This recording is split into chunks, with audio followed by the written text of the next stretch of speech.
Hey, what's up, everybody? It's your girl Petraa here, representing for HW6 to Africa. Hope you guys are doing fantastic this fine and wonderful Saturday afternoon. It's your girl Petraa here. I'm joined with the wonderful TYB and the phenomenal Ron Mollinga, joining you live from T-Dot, Toronto. Yeah, so I want to shout out my co-hosts. How you guys doing? How's it going? Ron? Hey, I have no complaints. I'm doing great, Petraa. Nobody listened if I complained anyways. So there's no point complaining. So I don't have any complaints, none whatsoever. A little wet today, but that's okay here on the west coast of Canada. That's just part of being on the west coast. It's part of the beauty of Canada. We have all kinds of situations of weathers and stuff like that, but that's what makes Canada what it is. Part of what makes Canada what it is. How about you, TYB? How are you doing? Well, I can't complain. It's so beautiful in Toronto for once. I won't listen anyways. Oh, so many different ways. The weather is beautiful, but you know what? With my situation, I haven't been out there for maybe about a week or something like that. But looking from the windows from the studio here, so beautiful. People are telling me that it's great. It's good to go about to shop. No, Petraa, don't get me wrong, because you know what? The Bay, actually, the Hudson Bay is going down. Mm-hmm. Oh yes, Petraa, the Bay, the largest and oldest shop in Canada, is going down. That sale's going to be phenomenal. That's right, starting next week. So $1 billion in debt they are. That's right. Wow. Yeah. And only three. Reduce the prices. Like, hello, you foresee this? Like, yeah. The crash of 2008 should have kind of forewarned you. And then it's like COVID, Yeah. And that's part of the thing they say. The reason is because many people since COVID are now shopping online instead of actually hopping into the stores by foot. Yeah. Well, that's the thing. Like, see, I'm really going to be sad for Christmas time, because that's one thing I love about the Hudson's Bay is like the window displays downtown on Queen Street. They always have like the best window displays, but that's the thing that I don't like about online shopping, because I come from England, so in England, and shout out all my UK people out there, we have the high street. So like we like to shop, go from shop to shop, but I feel like the whole online is just like taking away from that whole experience, So, I mean, there's pros and cons. Yeah, like online shopping is convenient. However, but I think we're missing out on so many experiences, So I'm going to miss that. Yeah, it's sad. It's sad indeed, especially those workers. I mean, the employees with the tariffs in the horizon, and companies not knowing what to do. And it's going to be very horrible before it becomes better. But hey, buy Canada. So I mean, buy Canadian. I would say. And, my first job was Hudson's Bay. Mm-hmm. My very first job in Canada, I worked at the Hudson's Bay in Pickering. That's right. Oh, yeah. They don't know which of the shops are going to be affected. They're thinking about 9,000 people are going to lose their jobs on this one. Sheesh. Yeah. That's so unfortunate. 9,000. Mm-hmm. Yeah, that is 9,000 jobs, $1 billion in debt. They only have about $3 million in the bank or so. This is what I heard on the news. So somebody correct me if I got this wrong. And to those who have their credit cards, big credit cards, they will be coming full swing at them. Oh boy. Yeah. Like you gotta pay off the whole balance end of the month. That's right. I do that anyways, every month. A really good piece of advice when it comes to that is don't buy anything more. When it comes to credit cards, don't buy any more than you can afford and pay that month. Yeah. And then you don't go in debt. Yeah. Yeah, but that doesn't help the company, does it? So it's not going the company knows. No, doesn't help the company. I'm thinking about me here on this one. I know. My credit card.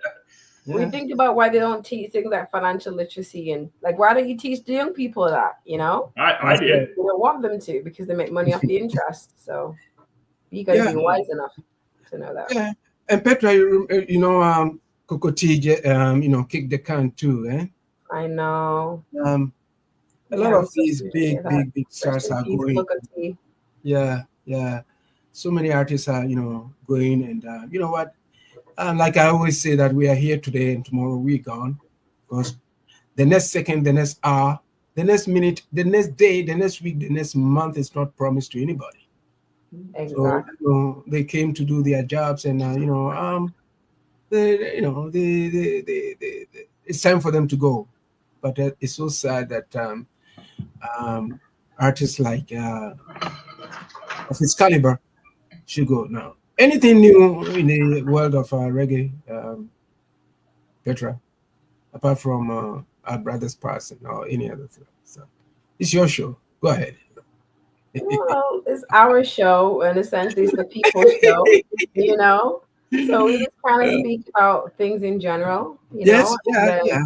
Yeah. To be honest, it's just literally the Kokoti thing has pretty much just taken over a lot of the news in the reggae, you know, because he was so influential to the culture, and he's just gonna really be sadly missed, you know. And you can tell a person's love because as I scroll on Instagram, like every other post is "Rest in peace, Kokoti, rest in peace, Kokoti," you know. So it's just really, really unfortunate, you know. And I also want to shout out Angie Stone, who recently passed as well. You know, she passed, I believe it was either beginning of this month or last month, and it's just so sad, you know. Like so many of the greats have just been like, you know, just dropping out, or I should I say transitioning, you know.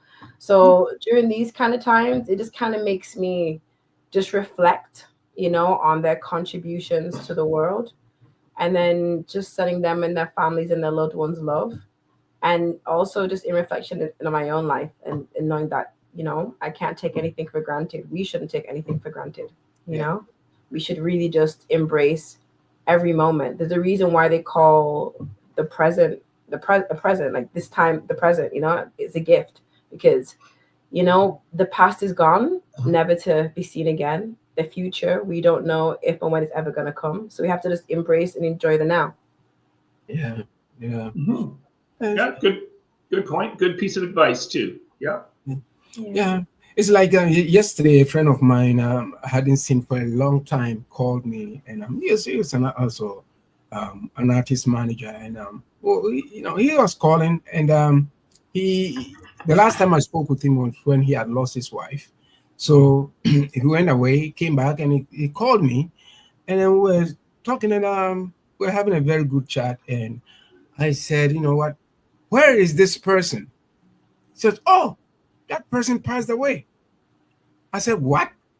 You know, says, and he started laughing. He says, nowadays, if you call somebody, if you know somebody and you call the person and the person doesn't respond, see yourself as if you come back to talk to the person, it means the person is alive. So you know what, the great ones are going. You know, we've lost a lot of great producers and artists, Quincy Jones and all the others. They've passed on, and you know, it's quite not a happy time. But in our industry, I think it will go on. It will continuously go on and grow. But for the fact of the matter of new technologies coming in, and as we've been discussing over the show, you know what, as our listeners will know, that we don't just on artists. We speak about what is going on within our industry. So you know what, there's a lot of turbulence in the industry, but we weather it, because every season has its own kind of stuff. Like from the buggy, horse-drawn buggy, to cars. When cars were coming, and people say, "Oh no, it's going to kill our people! It's going to kill us!" Now cars came in, and now the horse-drawn buggies are it's become something that we should be happy about, because we can rely on it and get a piece of history with us. So you know what, things will stay, things will go, things will come. But anyway, we've got a very great show. Petra, lead us into it, because Carl is ready, I think. Awesome. I can't wait to get hold of him. You know. Yeah. I know, as you can tell, listeners, that TYB is super excited. We're actually all super excited. The guest is going to be appearing on the show today. Okay. So I want to just bring a warm, huge, wonderful, love, babe, welcome to the phenomenal, the wonderful Carl MacDonald. Yeah, there he is. You know, greetings and blessings to each and every one. Oh, What I'm saying is, for us to in unity. I had a little problem with the age of technology, you know. Don't we all? That's like one of the conversations that we have on the show, pretty much like every other show, the battle between technology and the music industry. Yeah, just trying to keep up, you know what I mean? Exactly. Oh, by the way, before we'll go ahead, Petraa, before we go ahead, there's somebody who says I should say hi to you. He's in Ghana and he's a friend of the show. He's been on the show several times. He says I should say hi to you. So Shasha Mali says I should say hi to you. my brother Shasha. Respect every time, my good brother. That's right. Hope to see you this soon, maybe this year, you know? Yeah. You're the same stage, man. That would be awesome. Yeah. Yes. Much respect, man. Love to everyone, you know? Yeah. Great. Much love, much love. Been around it. I was going to say, Carl, it's definitely a pleasure and an honor to have you on the show, you know? So we definitely want to dive into this interview. We definitely want to allow the listeners to kind of get to know you and just to hear your story and just connect with you in a way that, that we have in a little way. So I definitely want to start off and ask you a couple of questions. So just for our listeners out there that is their first time hearing you, can you just share with our listeners who is Carl MacDonald? Big up to all my listeners. AK Ramesses, much love, honor, and respect, to each and every one. Most definitely. So can you just share with us, the listeners, who you are? Like you a little bit about yourself, a little introduction. Yeah, my name is Carl MacDonald. I was born in Kingston, Jamaica. A wonderful place, and got into the music business at an early age. And from there in the 60s, 1960s, early 60s, started doing it professionally. But before that, I was actually doing it at school and all that, but got more serious and started to play into bands, in England, because I left from Jamaica at a tender age and went to England, Awesome. Then I started playing to a bunch of bands early in the 1960s, and I never stopped till present, It's been a non-stop journey, you know what I mean? It's been quite an experience too, ups and downs, but I never give up, and still doing it at my age right now, because it's always a learning process, You're always more to learn, and as long as you're on this earth doing music or whatever you're doing, there's still a lot more to learn. And music is something certainly that, for me, I am one of the hardest person when it comes to, I'm never satisfied, when it comes to music. I'm always thinking, I should have done that, I should have done it much better. I should have. So even when I record my music, I am never satisfied, because I'm always thinking there's more to be done. So even as long as I've been in for so many decades of music experience, I still call myself a learner. And it is very lacking in these days, you know, that people don't take the initiative to sit down and really create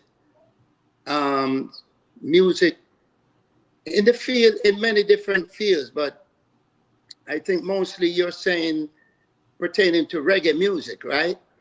Reggae music is a great music because we've seen where great people have done great works, King Bob Marley, a whole bunch of people. But I think right now it's kind of lacking because people don't take the time in the studio to really be very creative, you know? And I hope that they really sit down and really take the time to do that. You know what I mean? Oh, thank you. But right, yeah, you're welcome. You're welcome. I'm thirsty, that's why I drink it. That's okay. Take a sip, man. Take a sip. I think Ron was super excited, Carl, because all these youngsters, you know, like they really want to rush the music, you know, and get the music out quick, and they use a lot of like, you know, like electronic sounds, and they don't necessarily use a lot of live instruments, you know, or take time for the music to develop. So that really excited Ron, you know, so. Yeah, it's best when you go in and you really do the right thing, you know, and try to be creative because it can last for a long time. Yeah. And as you can see, the music of, for example, Bob Marley, that's a last lifetime music right there, you know, and that's what I try to do when I go in the studio is to take my time, not be in no rush, because the idea is to inspire people and educate people, and that so that the generation to come will appreciate it also, you know? Yeah. But that's the way I think, you know?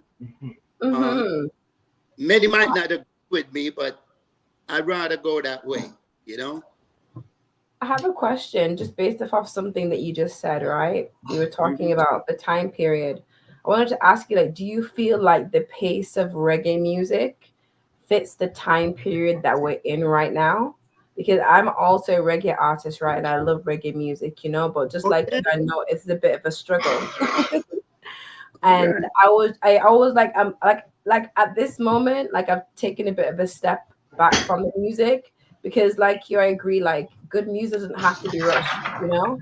But I feel like even if you step back for like a week, sometimes a month, a year, so many things happen in that time period, you know. And I feel like when reggae music was developed, the timing was different, you know. People weren't going so fast paced, you know. People could take time to like really enjoy the music and sit down on the rhythm, just like how that artist, the singer, can sit down on the rhythm, you know. So I just want to ask you, as a reggae artist in this time period, do you feel like the pace of reggae music fits our time now? Well, I'm going to be saying this to you. I don't write rhythms, you know. I don't believe in it. I believe in creating my stuff from scratch, you know, but I'm not knocking anyone that want to write a rhythm. I feel that the creator give me the ability to create my own and create it from beginning and bring it up. Whereas I already got a rhythm and about 10, 15, 20 people write the same rhythm.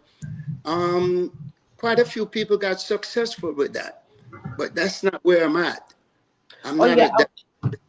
Oh no, I wasn't talking about writing the rhythm in relation to dancehall. I'm talking even with a live band. You see how they play, and you can like, fit with the vibe of the music, the one drop. You know, even the one drop. I'm just saying, like reggae music was developed in a time where like the pace of society was a lot more slower, and people could enjoy the process more. You know, whereby in today's world, technology, everything is moving so fast. So speed it up. Yeah, Well, if the pace of the way reggae music is more of a chill pace, do you think it fits with the craziness of today's society? I was asking your opinion. Good well, question. well, there's been different process with the music where it was ska, and then it slowed down steady, and then it came reggae, and then dancehall is a little bit faster. I guess for me, it's the difference of time, different generation. That's how I look at it.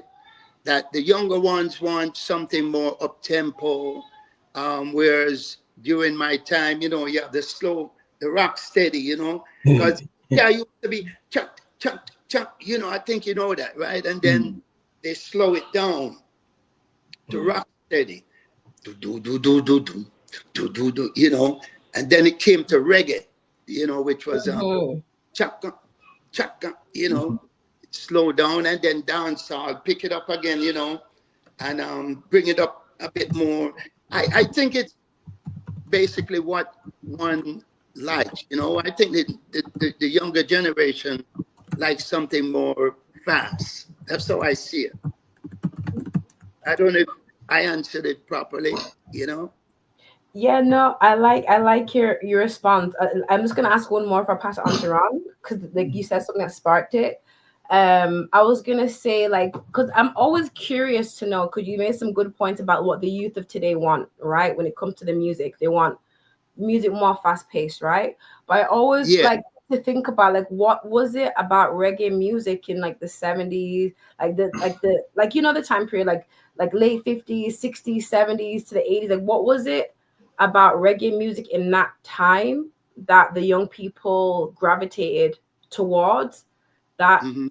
is not, which is why, like what is it about reggae music at that time period that made the young people gravitate towards it, whereby nowadays that they're not, but what was it about those times that young people rush towards reggae music? Essentially it's the young people that push any sound, so what was it about the sound of reggae during that time? Was it like the fact that reggae was speaking like the economic, and the social and political situation of the times through the music? It, What was it? it I'm was, curious to know. yeah, that's a good question. Those time, it was about sufferation, people going through hard times, political situation, war, so, war and things all over, where people sing what they feel, you're going through some hard times. Roots and culture, about history of Africa and the African countries, what was going on around the world. Now, people take the music differently, some of it very negative when it comes to women, a respect for each other means a lot. And if the music not showing that, then the negativity, man, and then the young generation gravitate to that. And this is why we have these situations right now. People got to make good music. Learn music about peace, love, and harmony, man. It's not about disrespect the woman, calling women names, because people have to remember. Think about your mother. You know what I mean? Your mother grew you up to have respect, and then you turn around calling women these kind of names, these derogatory words to women. I don't think that's good. It's not good at all. And I think we can bring back the music to where it was if we try to educate the younger ones. That's not the way to go. Respect for each other. Respect for each other. What is the greatest thing to do? Yeah, for sure. You got some nice dancehall, but the way a lot of it right now, even in hip hop music, degrading women, it's not good. And I'm sure y'all know, about that, But I hope that people can think wisely. Think wisely, you know. I pray and hope they will, because these times that we're living in is really rough times, you know. Can bring back the music to the way it was, you know, where people dealing with positivity, you know what I mean? Yep. Most definitely. Thank you so much. I hope I'm really answering your questions very good, you know, to the best of my ability, you know what I mean? Yeah, no, thank you so much. I really, really appreciate your feedback on that. You know, you've given some really, really awesome insight. Ram? Because my philosophy, Also, go ahead, Carl. you know, I can learn from a baby. You know what I mean? We can learn from each other. That's the idea. Rastafari says each one teach one, right? So yeah, better believe it. And inspire each other, you know what I mean? Most definitely. But I must hear some stuff, you know, some music, you know? Yeah, most definitely. Music. And yeah, for sure. You have it on YouTube? Yeah, for sure. It's on YouTube. I'll definitely share it with you after the show, because right now it's all about you, you know. So we definitely want to shed some light on you. So thank you so much, Carl. You know, I always say it's not about me, you know. It's about the powers of the Almighty, you know.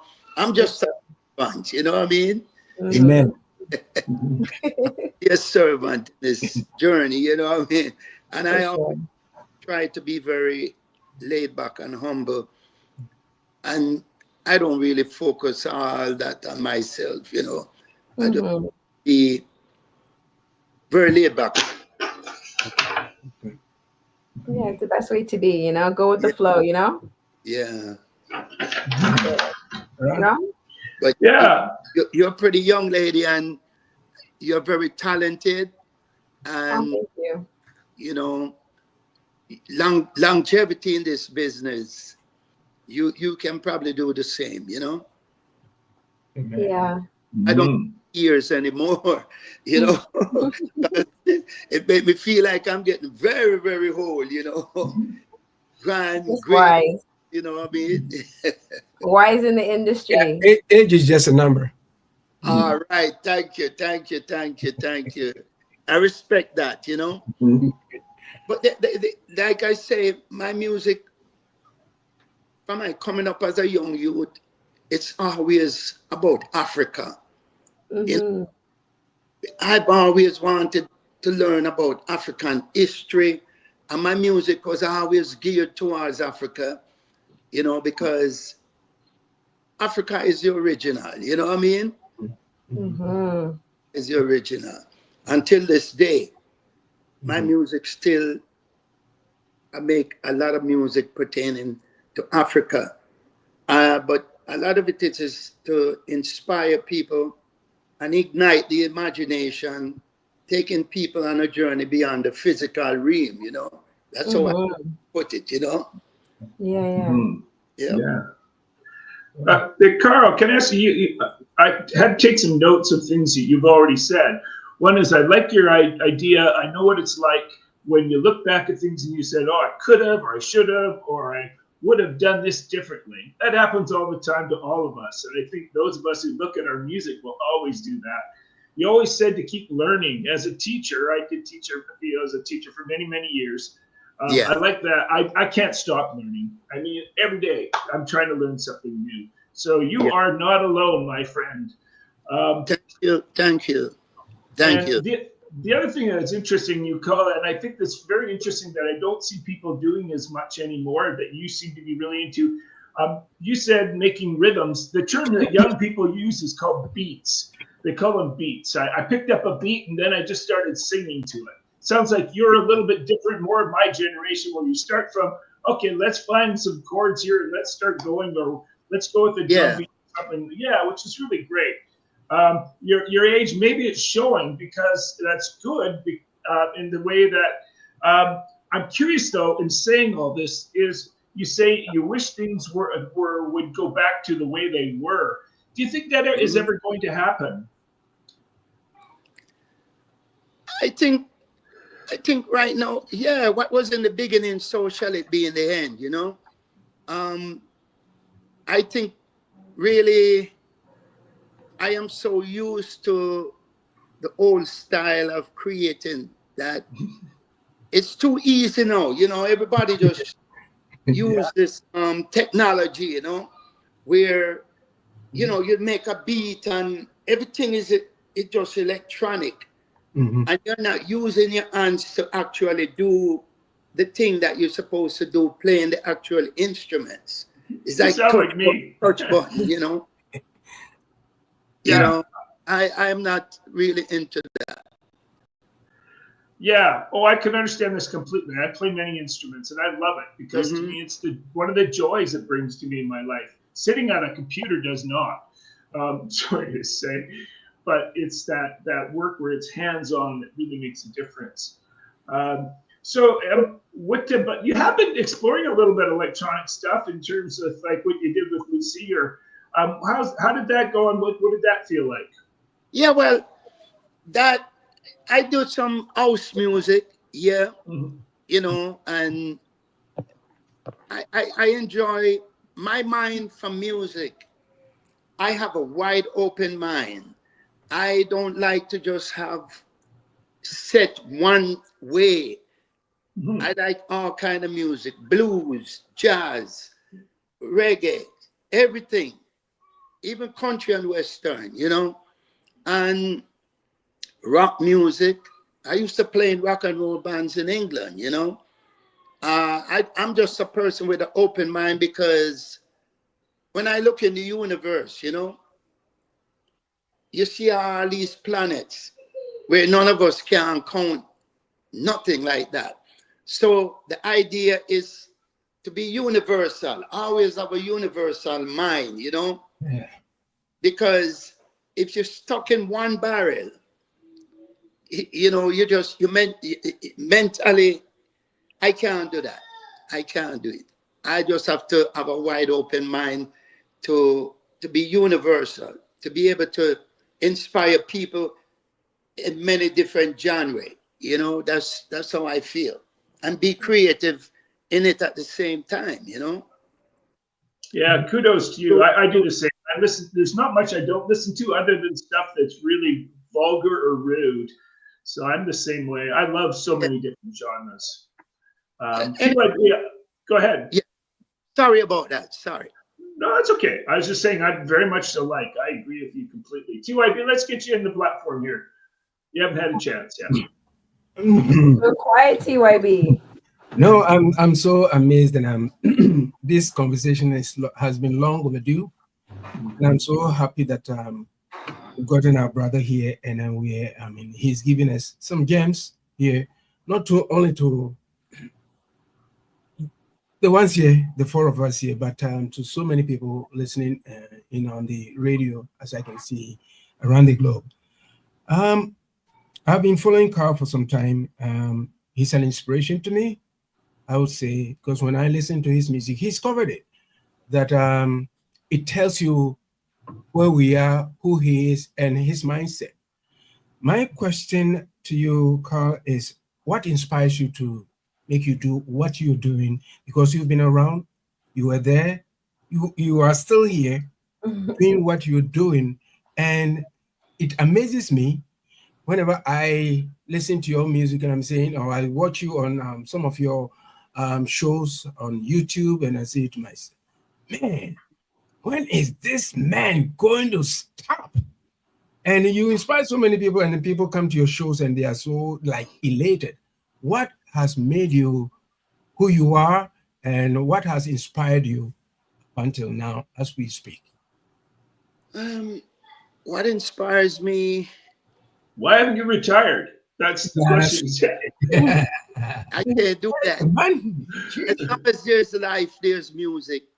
What inspires me is the almighty creative force, the almighty creator of the universe and beyond the universe. I always feel that people who meet people are the luckiest people in the world.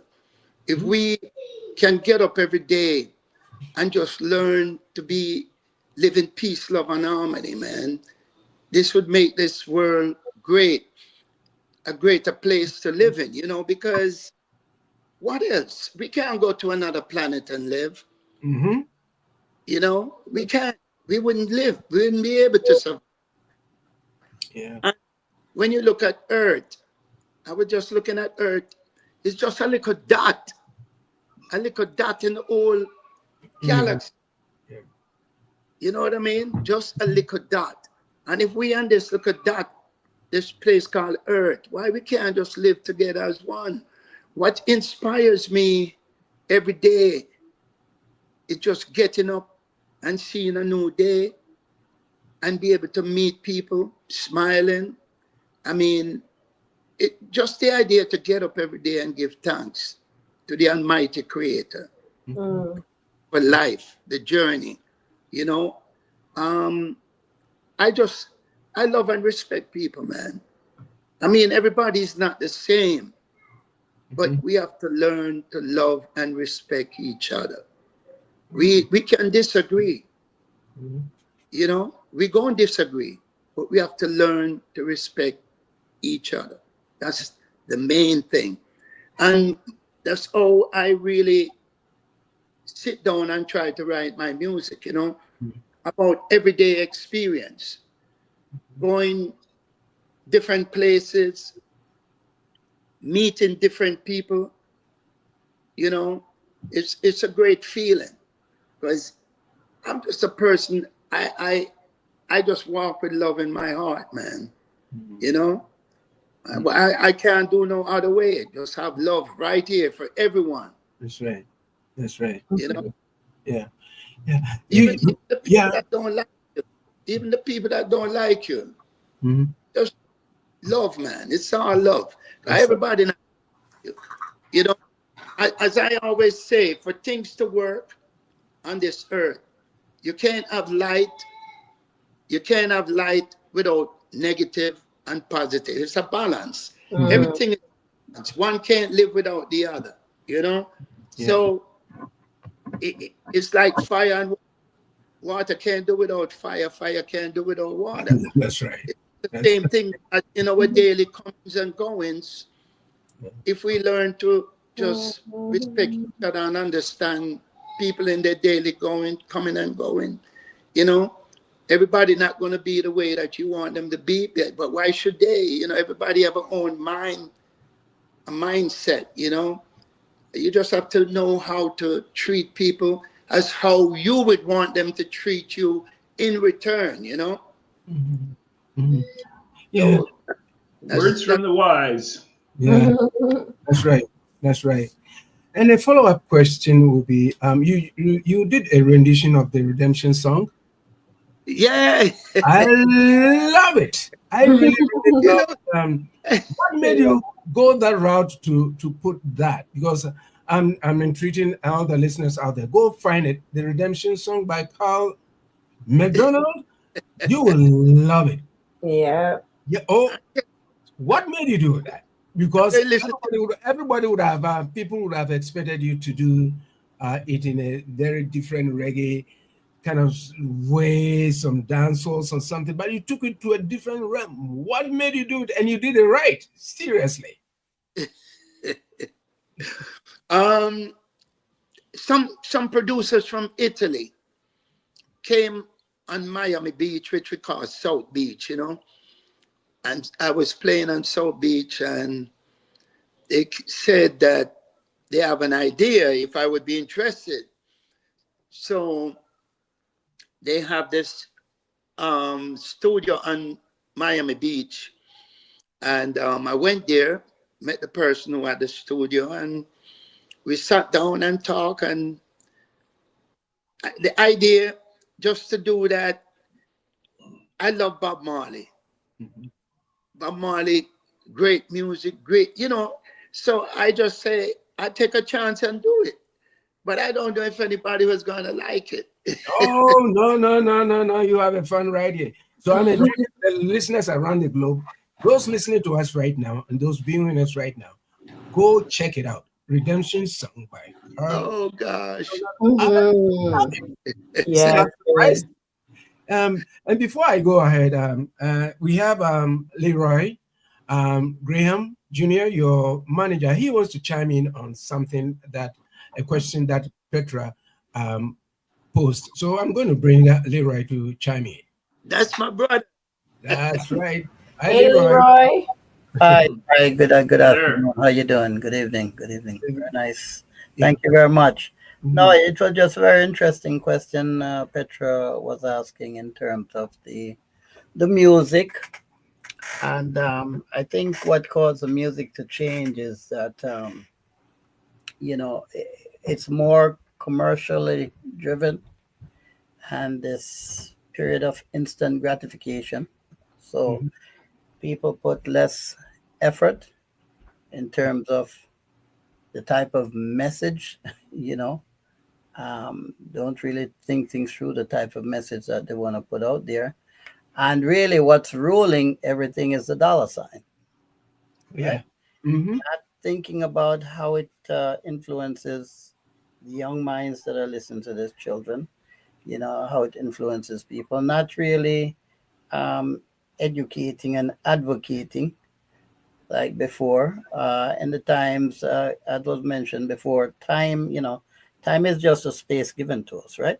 So if we go back, when the music first started, people did it for the passion of it.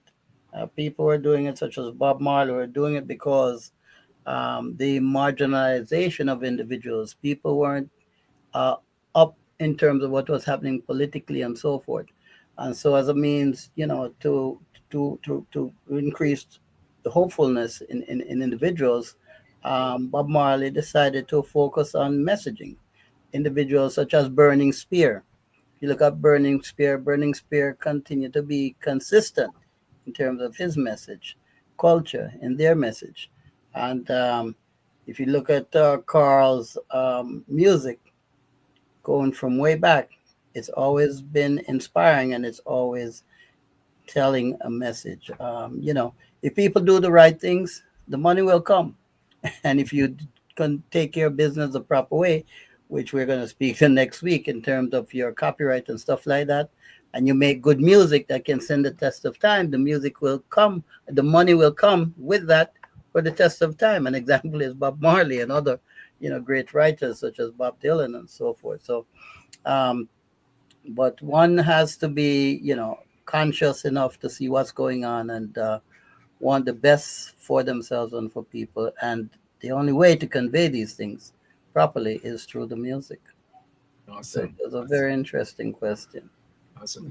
Folks, we are listening to Love Be Afrobeat Music Talk Radio, your number one African Caribbean online radio. We are in conversation with the legend himself, Carl MacDonald. Yes, we are having a very, very great, discussion. We are taking some gems in, and I hope you are also doing the same. Well, folks, chime in if you want to. 437-778-3299, 437-778-3299. We are in Toronto, Ontario, Canada. But the time right now is 45 minutes past 4 p.m. Eastern Standard Time. My name is DJ TYB, the place to be. We have Petraa, Ron, Carl, and Leroy, his manager. Petraa, the floor is yours. Take it away. Thank you very much. So I do have a question, and I do want to direct it at Leroy and also get Carl's opinion as well. Just based upon something that you just mentioned. I'm always curious to know because honestly, like reggae I love reggae, but it's not just the music and the sound and the spiritual connection and the culture of the music, I'm very much interested in the history, and especially being a reggae artist now, I fell in love with the sound and the culture of reggae from the past, So I think like for me, I fell in love with like Marcy Griffiths, like Bob Marley, like, Barris, like that's my sound. I love Lovers Rock, but I'm always curious to know like what happened, like in relation to that sound, I feel like growing up, like, because I'm an 80s baby, so I'll say it, you know. But so it's like I grew up in an era where like 90s reggae, you know, and dancehall was like now more coming into take the forefront. So I'm just curious, like from a historical standpoint, like what happened within the industry, the reggae industry, where it transitioned from focusing more on, and I know you mentioned money to Leroy, but I think it could be maybe there's something else other than money. What was it that caused that transition from speaking more about the social, economic, political, cultural aspect of the sound to it being more focused on, you know, like party lifestyle, like this escapism, you know, because I feel like reggae went from speaking about reality to speaking about escapism in its sound. So I'm just curious just to get that from both Leroy and Carl. Like, what do you think happened or what happened in that time period for that to take place? Leroy first. This is a very interesting question that has many, many components to it. Mhm. Many components to it that really cannot be answered in just 15 or 10 minutes. So, but I'll give you a quick thing. Part of what I do through my organization, True Tribute Organization, is to educate about the genesis development of the music, right? Mhm. Um, and I've been fortunate enough to have grown up with some of the pioneers of the music in terms Mhm. of Mr. Dodd from Studio One.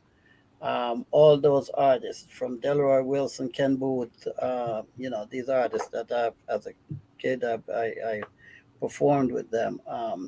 There's a gentleman also by the name of Constantine Vision Walker, right? Vision, who was actually the cousin of Rita Marley, who started out with Nice. Rita Marley in the Soulettes and so forth, right? Mhm. You look talking about the Scatterlights, right? The Mhm. Scatterlights, of course, they are the originator. They are the ones who created the music from men. Well, you have mento, which is our, you know, cultural music derived from our African ancestry, and then from there came ska. Ska was greatly influenced by American jazz and R&B. All right, Mhm. and so we kind of put our own creativity to that, and hence came ska. And from there, you know, we kind of slow the music down a little bit because there was a lot of instrumentation at that Mhm. time. Mhm. Of Mhm. course, the tourist industry at that time too were wanted jazz and so forth. So, you know, these individuals from the Scatterlights came and they created their own version, and then they had to slow the beat down a little bit and add lyrics to it. So, hence Mm. came now rock steady. And Nice. so by slowing it down some more and putting emphasis on the drum and the Mm. bass, and of course with more positive lyrical content. And at that time, it was mentioned before, timing and what's happening during those times. You had situations, you know, in Jamaica politically. You had situations in Cuba, between Cuba and the United States at that time. So you had a lot of things happening. You had situations in Africa. And of course, now this is a time when Bob Marley came about and actually started writing about these things. People were going through hardships, you know, the marginalized. Mm. And by educating them about these things kind of gave them hope, right? And influenced them in a positive way. Now, again, they did this not thinking about, you know, the potential for monetary gain, but it's just Mm. passion and feeling that they hold something to the people in terms of um, educating them, inspiring them, to give them something to look towards. And that's what Bob Marley's music was all about. That's what Spears' music was all about. That's what culture was all about, and so forth. And of course, with Marcia Griffiths, you mentioned, Mhm. he was in that time frame too. You had um, um, Nina Simone, Yeah. Mhm. Yeah. you know, came young, gifted, and black, and so, and you know, right? That Yeah. that she and Bob handed it over, and stuff like that. So Time is the greatest influence, right? And of course, with each generation, their circumstances and situations change. So therefore, that's reflective also in the music. But I think one of the biggest thing, the music today is not educating young people, and a lot of young people are not familiar with the history. If you're not familiar with the history, it's Exactly. hard for you to have a purpose in terms of what your goals and objectives are. Right? Thank That's why I you. tell you it's a ton load question that you ask. As Marcus Garvey said, the people without knowledge of their history, culture, or origin is like a tree without root. Equally important to nurture that the mind, and he's speaking metaphorically, of course, in all these things. The content and context of the information, in terms of whether it be lyrical content and so forth, is very important because that helps shape the minds of the young people. So what's going on right now with the emphasis just on the financial gains and the instant gratification, right? There is no patience to have proper instrumentation, no patience to write proper lyrics, no patience to have a specific positive theme to influence the minds do to do the right thing. So I'm just kind of shortening it because it's a dynamically charged question that you ask, and it would require more time to explain this. And this is what I try to do through True Tribute organization, is to control the narrative of certain things regarding the history. We need to know our history for us to be able to move forward with purpose. All right. Thank you, Carl. Sorry about that. But No, thank you. it's a very charged question, right? We'll have to ask again when you come back on the show. Yes, not a problem. Not a problem. I look forward to that. Awesome. So as to let you know, her mom is a lawyer, so that's why she asks those kind of questions. I'm quite familiar with law, although I'm not a lawyer, but I'm quite familiar. Yes, brother Carl. What do you have to say about the We'd question? love to hear your view. I would just say, stay true to what you believe and try to stay focused and don't deviate or waver. Put truth into your music, put truth into your music. Your everyday life, what you're writing about, how you create it to inspire people, so it can be worthwhile. At 10 years from now, people can listen to it and still enjoy it. That's how I see it. Yeah, most definitely. Just stay true to what you believe and produce it. Take your time, create it, and produce it. For sure. And I'll also just kind of touch back on some of the points just to kind of refresh your memory, like what I mentioned to Leroy. Like, what do you feel like contributed to that shift in the sound of reggae music from the 70s, like from the 60s, 70s, and 80s to more of a different focus in modern day times, in relation to like traditionally reggae music focusing on the economic, social, and political story and the cultural story of the people, whereby nowadays it's focusing more on, like, as Leroy pointed out, like the financial, more of a lifestyle. Like, what do you think, Carl, contributed to that shift in that time period? Is that for Leroy or me? Yeah, for you, Carl, for you. Okay, I already asked Leroy, so yeah, just to get your opinion. Yeah, for me, from I've been in this music, I don't get into this hype or competition thing, I just make music and hope that people will like it. And because I am my one biggest critic. Say I'm never satisfied with what I do. And I always say, wow, I could have done it better. I could have done that. But then you put it out and people get to love it and appreciate it. And I would say, don't follow anyone. just create your own thing. Because in the music industry, people feel like, you know, you have to follow, if this is what going, you have to follow it. No, you be a creator of your own stuff. You know, I always try to just do what I feel in my music and put it out. I'm not going to follow this one. Oh, this is what going now, man. You got to follow. No, you just sit down with tender care. You create. If you go back, don't be no rush. You know, don't be no rush. When you get that feeling that it's time to put it out, you put it out, and just that people can appreciate and enjoy it. But you keep going, you know, because every level and every step you have to try to elevate, you know. I'm hard on myself when it comes to my music. And the hype, I'm not interested in that, you know. I'm not interested in hype. You know, hype don't last, you know. I think one of the things you're trying to say, Carl, is that you're hopeful. You never give up hope.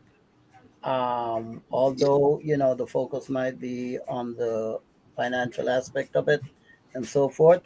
As long as you stay true to your mission and your purpose to put positive and influential music out there, everything else will come.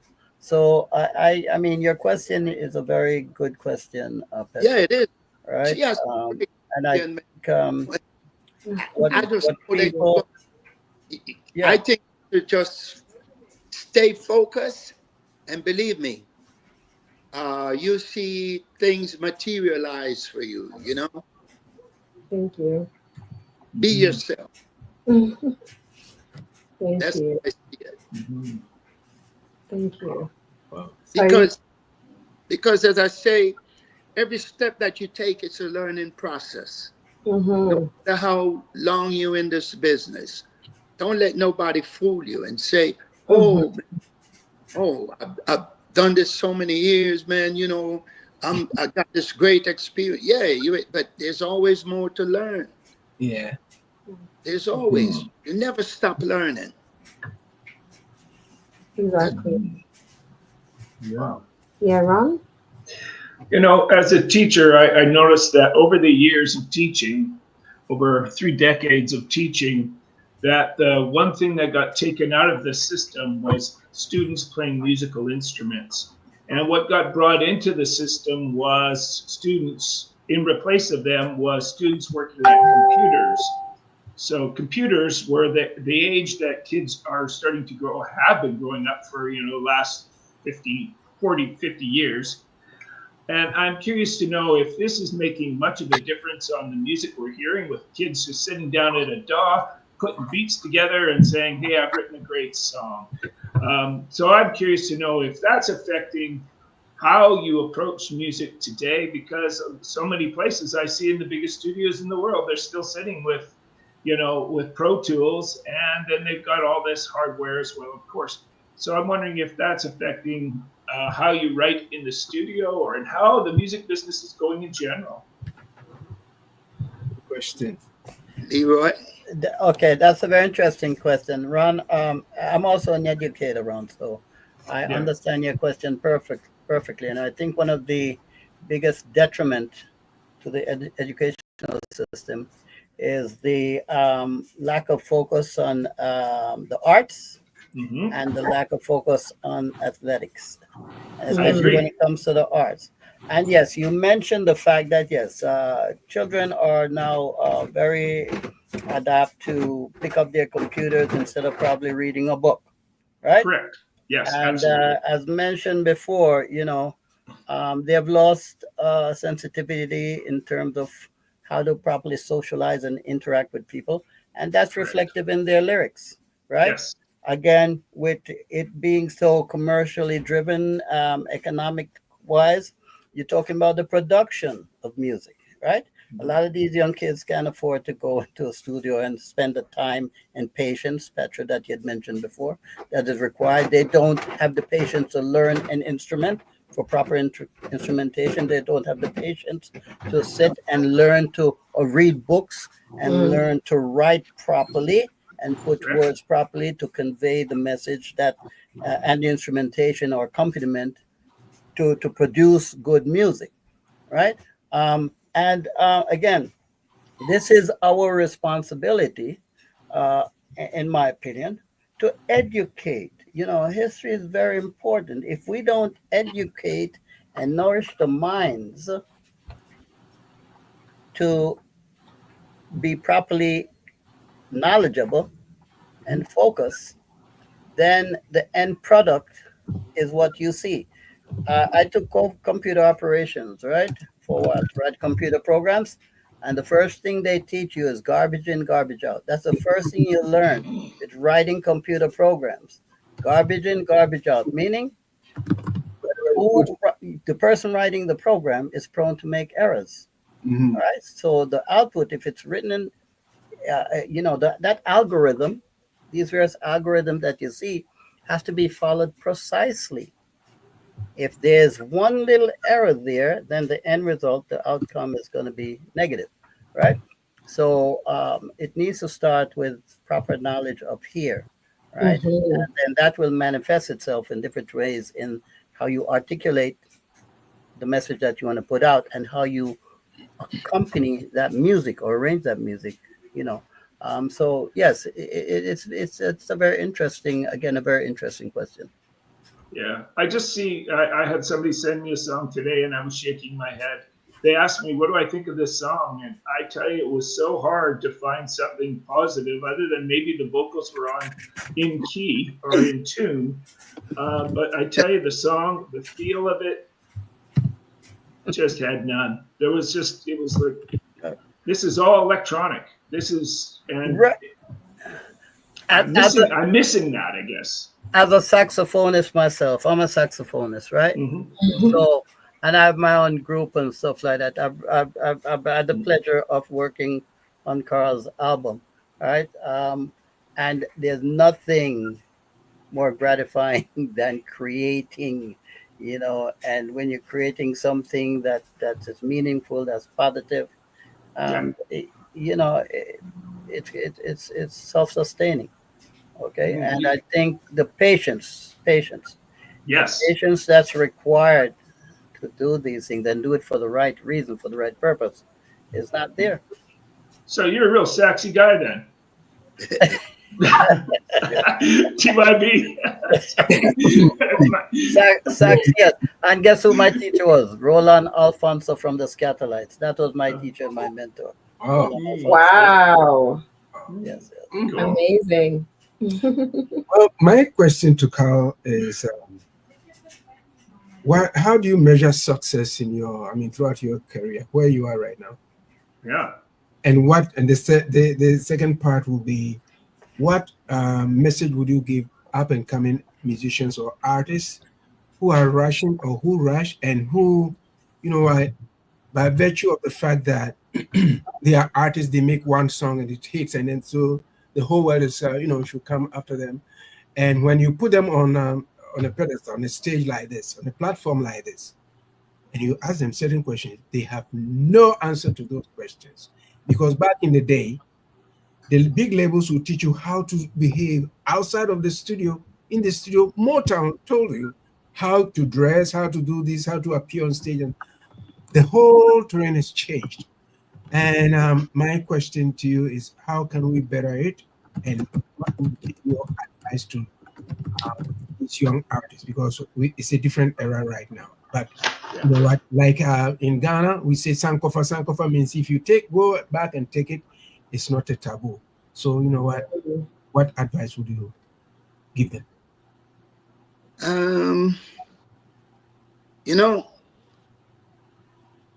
I think that as we go through this journey, there's always going to be changes.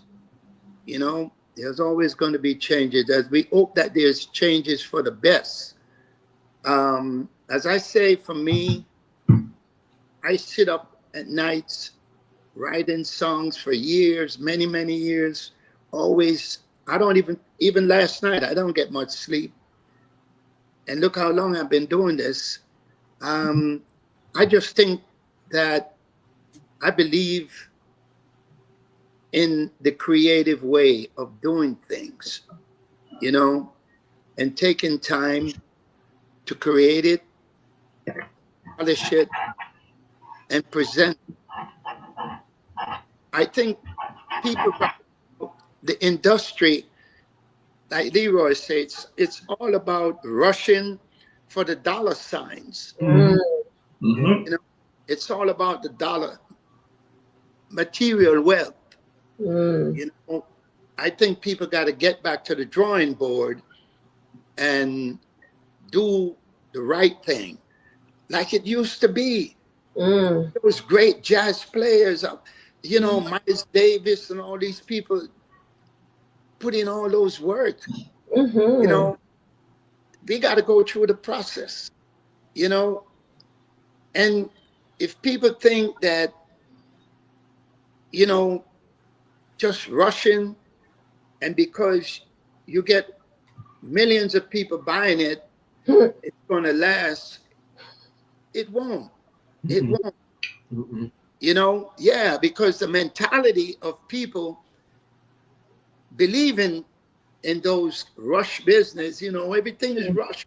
The music today is rush, and 2 years from now, you don't hear about it again. Yes. Exactly. So my advice to the younger folks is take a step back, go back to the drawing board, take your time, and get the knowledge and create the stuff so that people can listen 20, 30 years from now. It still sounds fresh, Yeah. So that's my idea, because that's the way I am. That's the way I am. And I won't change. I've had many, many people in the industry over the years. They bring me rhythms.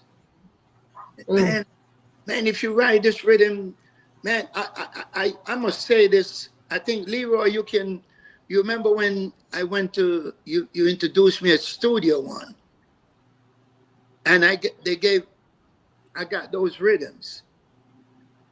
And Yes, I yes, didn't I feel remember that. comfortable with it, and I returned it back, and thanks to Mr. Dodd. Mr. Dodd, awesome. Yeah. I told him, Mr. Dodd, I have the greatest respect for you in the world, but I don't feel Wow. comfortable.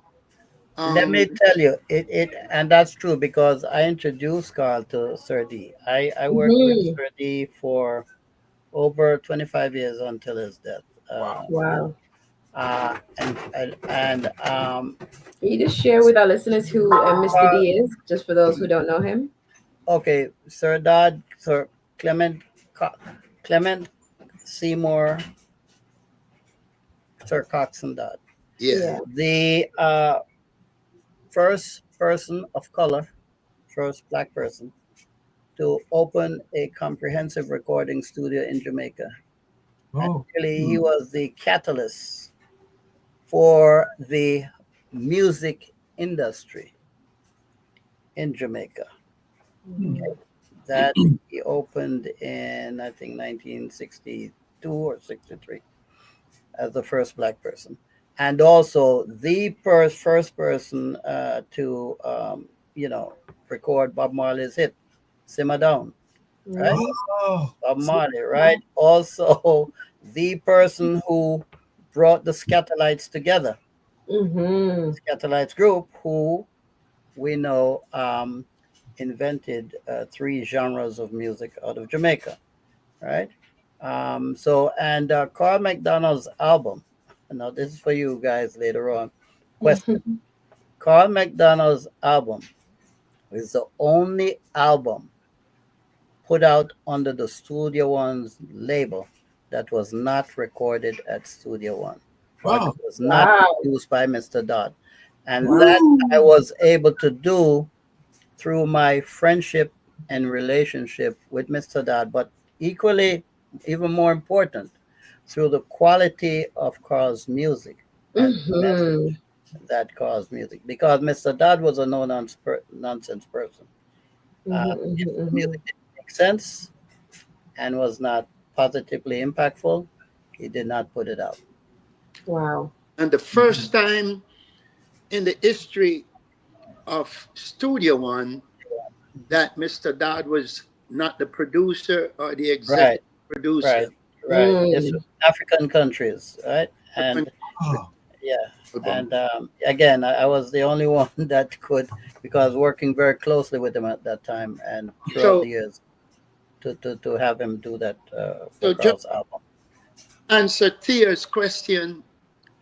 Theo, like you say, it's about going to the drawing board and, you know, doing music the way that we used to it back in those days. You know, bringing back those days forefront again, because right now, like you say, the music to advise the younger ones is to go back in the studio and not rush. Don't be in no rush. Yeah. Just take your time and bring the stuff to great quality, you know? So I don't know if I answered your question. Oh yeah, you did. You did. Yeah. I myself, I have anytime that I go to the studio to record, it takes me, I don't rush it. My son has written, he was doing some hip hop, hip life and hip hop, whatever you may call it. And I was listening to him and I said, I like that, you know. And he says he's going to sell it to me. And I said, okay, now you have to also pay me for the diapers that I bought. Right? You know? He said, right there.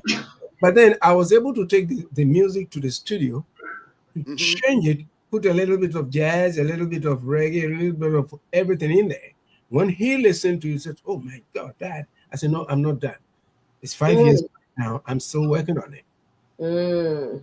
But I'm in no rush. Anything that I've put out there, I make sure that before it comes out, I don't go back and sit back and listen to it and say, I could have done it this way. Yeah. As much as possible to cover everything that I feel I'm satisfied with it. So it has helped me along the way. And so I share your thoughts with respect to the fact that rushing doesn't mean that you're going to make it good. But then if you rush and you make it and you sit back, you yourself will not like it. And if you come to look at it, these days, they release the album today or the track today, tomorrow, it's no good. Not if something comes up, because we had a couple of artists here who, one of them said that during the pandemic, he recorded 70 songs, 70. And then now I've been listening to him and it's like every week he releases one, every week. So one is competing with the other and the other and the other. Like we say, is the dollar sign that leads them to that. But then that's not helping. Even we haven't even touched the AI thing that has come in, but that's for another story. So you know what? It is what it is right now. Like if the young artists will listen to your experience, what you've experienced throughout the years, I think it will help them. Don't go and rush. Come out. Like Leroy will also say, garbage in, garbage out. And then that's because today, a lot of them also want to, oh, well, my music has been streamed on Spotify 200,000 times. And how much have you made out of the 200,000 times? That's also another story that we would sort of touch. But you've given us a lot of gems. And you know what? You have to come back again. And you are an inspiration to me. I've been following you. Like I said, this conversation has been long overdue. And on this program, we come and have a conversation, not an interview, so that everybody will have their way of expressing themselves. It's not a gotcha thing and stuff like that. Because the three of us, Petraa, myself, and Ron, are also artists, so we know what artists feel and how we think. Because our industry is a jungle. If you don't take care, you'll be eaten up, by the next one. So I mean, it's a gem. It's so great to have you right here and now, and I'm so happy, excited to learn more from you, despite the fact that you've been there. Hey, you've got your number one fan with me here in Toronto. Petraa, take it away, please. Thank you so much. I really appreciate it. I just want to keep doing positive music, that's all I want to keep doing.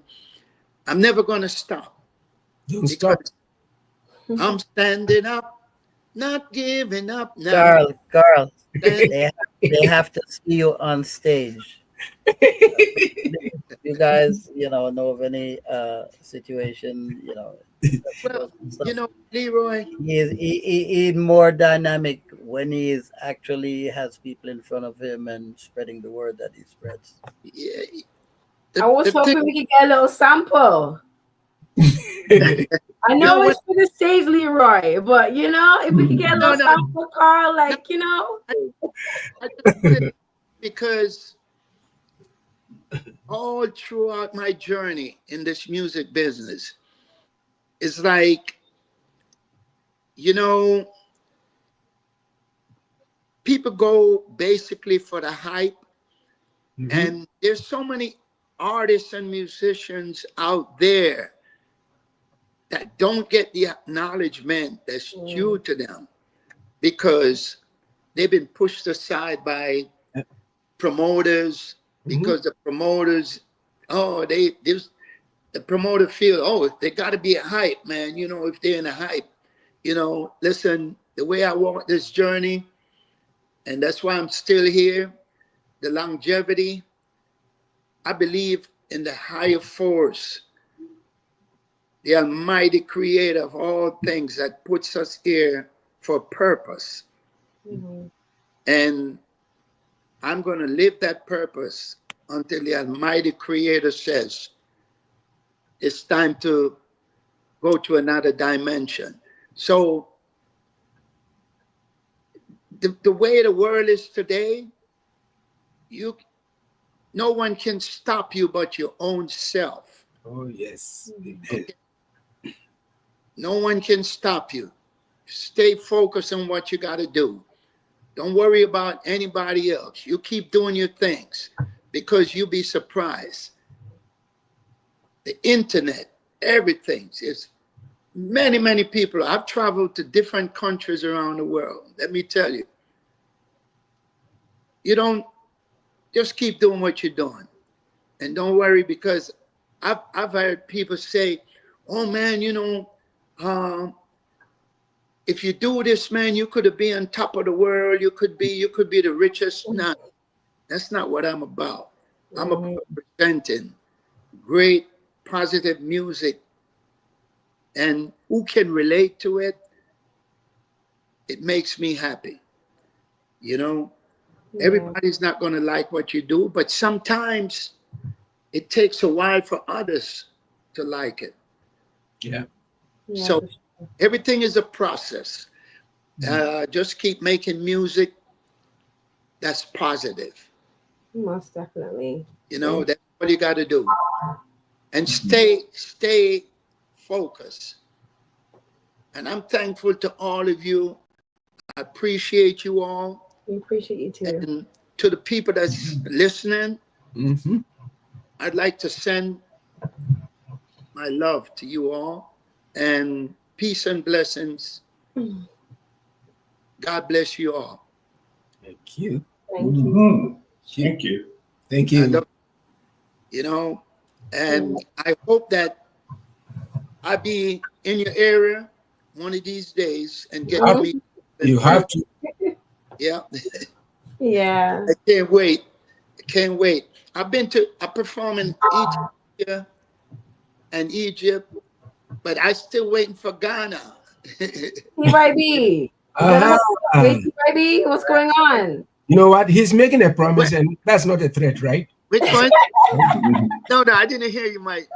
Yeah. I say you're making a promise, not a threat. I mean, it's Ghana, man. Ghana is a place I always wanted to, you know. Amen. Gotta hook it up, TYB. Yeah. You know. But yeah. I want to go to all the countries in Africa, you know, and basically a lot of places I want to go, you know, and I just keep my faith strong, you know. Amen. Keep my faith strong. I will be there. But I want to thank you all for having me. I'm really thankful for that. And I hope to meet you all soon. Just keep being as great as you all are. And thanks to you and the staff of the radio station. Appreciate it. Thank you. Thank you. And may everybody say that. I know Theo and may I get the other names, please? Petraa. Ron. And Ron. Ron? It's Ron, right? Yeah, Ron. Right. Yeah, Correct, Ron. Yeah. Big up to all of you, man. Peace and love and harmony to you, all of you. Thank you. This was really awesome. Mm-hmm. And my brother Leroy. Leroy, thank you, Leroy. Yeah. Coming through. Yeah, we'll see you next week, Leroy. Yes. Yes. Looking forward. Thank you very much for having Carl on, and great conversation. Yeah. Really appreciate it. Yeah. Great. Thank you. All the listeners. Thank you. We all Peace and blessing. Bye-bye. Thanks to the listeners, to all the listeners. We appreciate you all too. All right. Thank you. The radio station All and the staff, to all the wonderful friends and families out there. Peace and blessing. One love. One love. One love, Carl. Thank you so much. It's been a fantastic show, everyone, honestly. And then thank you guys for staying a little bit longer because, you know, honestly, we have the fantastic Carl MacDonald. So we definitely had to dive deep. And we also had Leroy on, and he's also going to be coming on the show next week. But it's been a pleasure, Carl. And I just want to shout out, you know, my co-host. So any final words, Ron, TYB?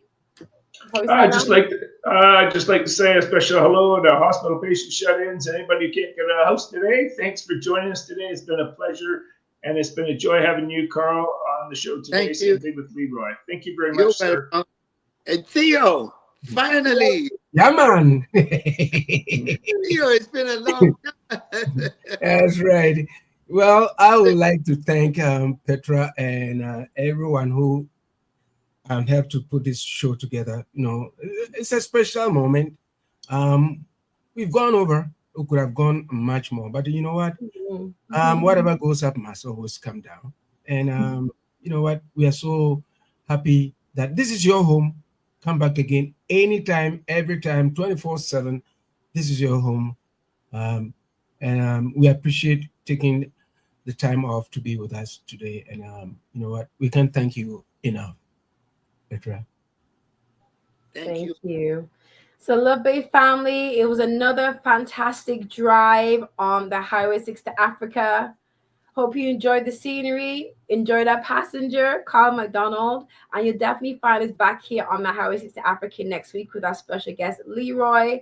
And wishing you guys a fantastic, wonderful, phenomenal rest of your Saturday. Lots of peace and blessings. Bye, Love Bay family. Bye-bye. Bye-bye.